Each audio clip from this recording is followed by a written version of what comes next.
The CCP's army entered Shanghai in 1949.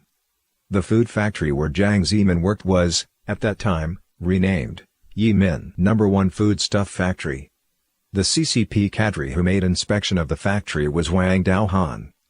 Jiang Zemin happened to learn that Wang Daohan was formerly a subordinate of his uncle, Jiang Shangqing. He promptly stated that he was Jiang Shangqing's foster son, playing his best card. Wang Daohan believed Jiang Zemin's word. He decided at once to promote Jiang Zemin. Jiang Zemin's tactical advance succeeded. Wang Daohan promoted Jiang Zemin first to deputy director of Shanghai Soap Factory, and then to chief of electrical machinery section of Shanghai No. 2 Design Division of the First Ministry of Machinery Industry. In November 1954, Jiang Zemin was transferred to No. 1 Auto Manufacturing Works in Changchun City, Jilin Province. In March of 1955, he traveled to Moscow as 12 technical staff for his training. By staying there he came to realize that the history of Soviet Union, as then told, was a complete lie, entirely falsified as to fit Stalin's needs. Stalin had managed to stay in power through concrete practical worship of himself, suppression, and deception until his death. The value of the artifice and its devices emblazoned itself deeply in Jiang Zemin's mind over and over. He pondered the man. During his stay in the Soviet Union, Jiang Zemin tried his best to maintain good relations with all types. He performed music, sang songs, told jokes, and sought the limelight whenever may have been the setting. In 1955, Sino-Russia relation took a turn for the worse. Each began to train spies recruited from the adversary nation. The Soviet Union's intelligence service began to pay attention to Jiang Zemin. They thought that as someone well-educated, he must hail from prominent family with massive wealth. Thus the KGB searched the archive for Jiang Zemin's dossier. The CCP has yet to investigate the experiences of Jiang Shijun and Jiang Zemin, two generations of traitors, who collaborated with the Japanese forces. The reason is that, in fact, the CCP loves the Japanese and their invasion. And it's Mao Zedong himself who said at 1959 Lushan plenum that, the CCP's task, during the War of Resistance with Japan, was to cooperate with the Japanese army, by helping attack soldiers and civilians that were opposing Japan. The CCP could not have seized power, had the Japanese Imperial Army failed to invade more than half of China's territory.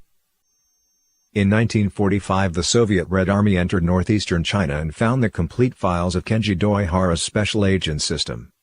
Surely the files include documents and photos of the young leader training sessions with Jiang Zemin's records.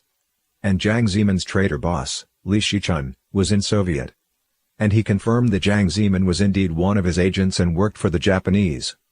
KGB then assigned an undercover mistress, Kleva, to seduce Jiang Zemin. Jiang Zemin threw himself into the bosom of the beautiful Kleva. While he was deeply immersed in his affairs with Kleva, on one occasion, his Russian mistress whispered softly his former boss's name, Li Shichun, into Jiang's ear. Jiang Zemin was shocked beyond measure. KGB then quickly moved in while Jiang was off balance. They gave Jiang a sum of money, promised not to disclose his treacherous past and assured him that he could continue to join the company of Kleva before returning to China, on one condition, that is, for Jiang to join the Far East Bureau of the KGB, to gather intelligence on Chinese students living in the Soviet Union, as well as provide certain information regarding China. After Stalin's death, Khrushchev issued a confidential report in which Stalin's monstrous crimes were systematically disclosed. The contents of the document spread quickly throughout the Soviet Union. The public were enraged upon learning that Stalin had slaughtered tens of millions of his own people. In no time the streets were littered with shredded images of Stalin and pulverized bronze statues once in his likeness.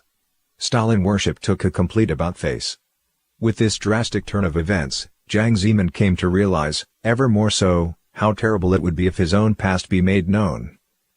As overthrow of formerly enthroned Stalin stood to remind the Chinese people of their own worship of Mao Zedong, the CCP grew to fear that Chinese living in the Soviet Union would be negatively affected by this new turn of events. All Chinese then in the Soviet Union, save for diplomatic envoys, were ordered to return to China immediately. Never had Jiang Zemin considered how to maintain power, should it one day be in his possession. The Soviet served as his teacher. Jiang Zemin did indeed continue to work for the KGB upon returning to China from Moscow. The government of the Soviet Union kept its promise, and didn't make the same mistake, as had Stalin in the 1950s, when he betrayed party official, Gao Gang, then head of CCP in northeastern China. Jiang Zemin's KGB identity was never revealed. After the Soviet Union was dismantled, Jiang dared even less to slight or to refuse Russia. Even just a subtle hint dropped by Russian figures, be it Yeltsin or former KGB member Putin, proved enough to keep a nervous Jiang Zemin awake at night for days. This explained why even in the absence of Soviet Union, Jiang Zemin was every bit as quick to betray China as before. In May of 1991, Jiang Zemin visited the Soviet Union. As the People's Daily reported, Jiang Zemin was full of tears upon meeting with old acquaintances at Liachow Automobile Works. But as one insider later disclosed, what actually happened was that a woman caught sight of Jiang Zemin, and greeted him loud, "Hello, my darling." She was none other than Kleva, the woman Jiang Zemin had fallen so deeply for years before. Arranging such a chance encounter was easy for the KGB. All went according to plan, with Jiang Zemin reliving old memories with his lover during the visit. Upon returning to China, a charmed Jiang Zemin signed an agreement, concerning the eastern section of the Sino-Soviet border, that ceded gratuitously more than 1 million square kilometers of Chinese territory to Russia. Of course, at that time, little could Jiang Zemin have imagined that, in but few months, the Soviet Union, the world's first communist nation, would collapse overnight.